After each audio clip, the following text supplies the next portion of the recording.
Good morning. It is October 24. It's a beautiful day. I am in Panaca, Nevada, and I have found this trail on All Trails. It's called the Panaca Sand Dunes Loop Trail. Unfortunately, it involves a bit of a road walk at the beginning and the end, but that's okay. Let's go find out what it's all about. And it's a 5-mile trek today, so that's not a bad distance. It'll be just nice. It's actually quite pretty already. God gave Joshua interesting directions on how to conquer Jericho. He said, "You and all your men of war will march around the city once. This you will do for 6 days, carrying the Ark of the Covenant with you. 7 priests shall bear 7 trumpets of ram's horns before the ark. But on the 7th day you shall march around the city 7 times, and then the priests shall blow the trumpets. When they make a long blast, then all the people will shout with a mighty shout, and the walls of the city will fall down flat, and then you'll be able to enter." So that's exactly what happened. They'd march around the city and then go back to the camp for the night. They were not to make any noise while they were marching, and they did this for 6 days. Now this is a spring.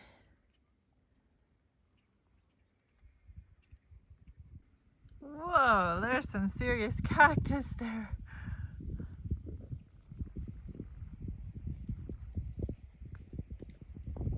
Okay, this is where some hiking begins.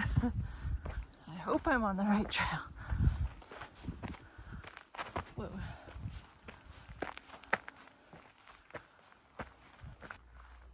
This is my trail for quite a ways.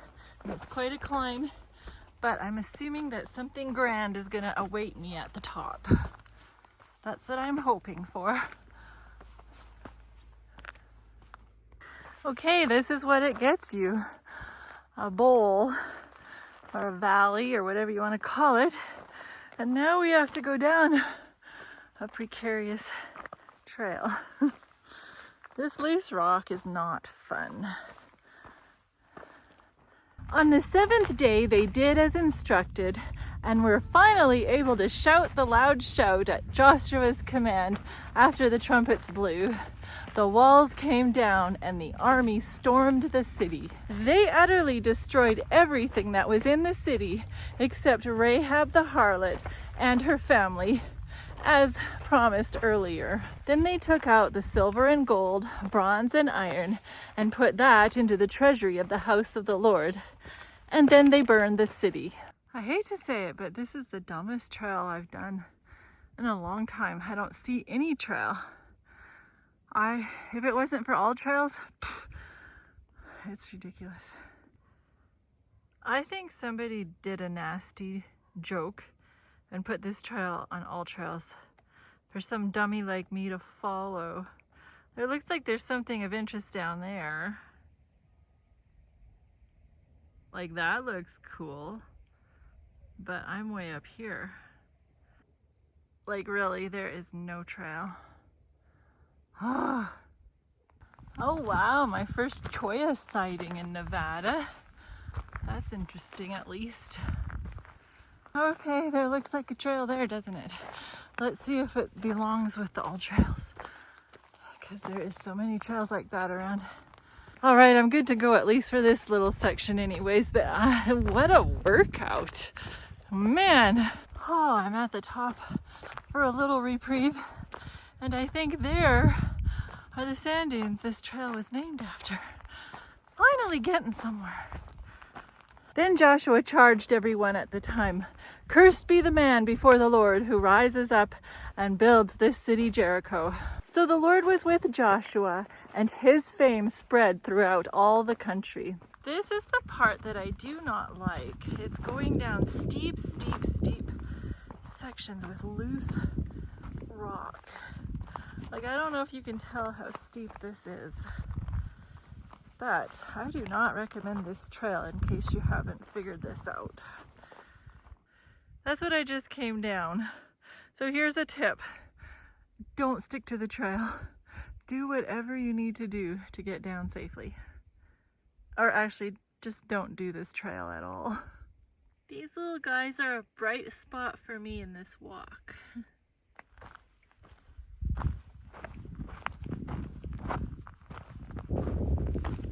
Oh, another pretty flower. Who knew October would have blooms? And some more. Many scholars do not believe that there was an actual battle at Jericho, or that Jericho was even inhabited at the time. However, recent archaeological findings and re-evaluations have demonstrated correlations between archaeological data and the biblical record. Okay, getting to walk in some sand.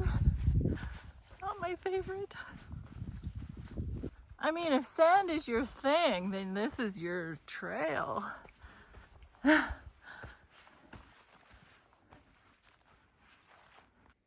You can see all the little rodent footprints that have been on here. Or some kind of creatures.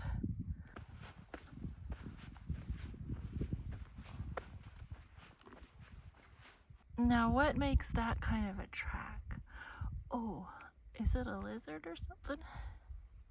Carbon-14 samples taken from the destruction layer of the city are dated to 1410, the very time indicated by biblical chronology for the fall of Jericho. Pottery chronology precisely fits biblical chronology. The city was strongly fortified. Many houses like that of Rahab were located between the lower and upper walls. Jars in the destruction layer were filled with recently harvested grain, indicating that the attack occurred in the springtime right after harvest. The inhabitants did not flee with their foodstuffs. The siege was short, unlike most sieges in the ancient Near East warfare. The city was not plundered, unlike the usual result of cities being captured in ancient times.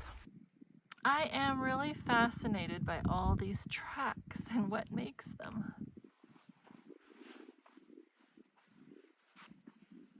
What kind of creature? Looks like a tire, but that's not a bicycle tire.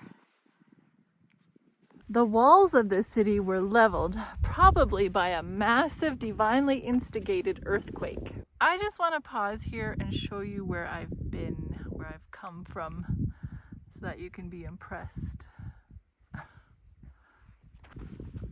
And this is probably where I'm going, I'm guessing. Ah, yep, I see trails down there.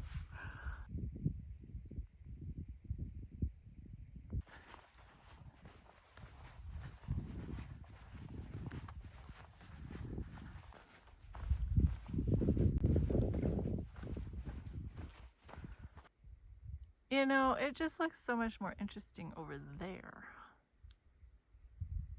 The fallen mud bricks from the walls formed rough ramps all around the city, enabling the army to go up into the city.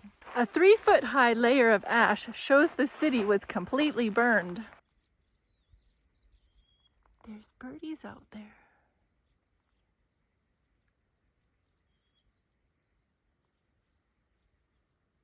The site of Old Testament Jericho was unoccupied after its destruction for several centuries throughout the late Bronze Age. I love archaeology and how it proves the Bible valid. Pretty amazing they found the old city of Jericho. I feel like I've done a lot of grumbling this video, and rightly so. And here's another grumble. This road is really hard to walk on. A little bit better now.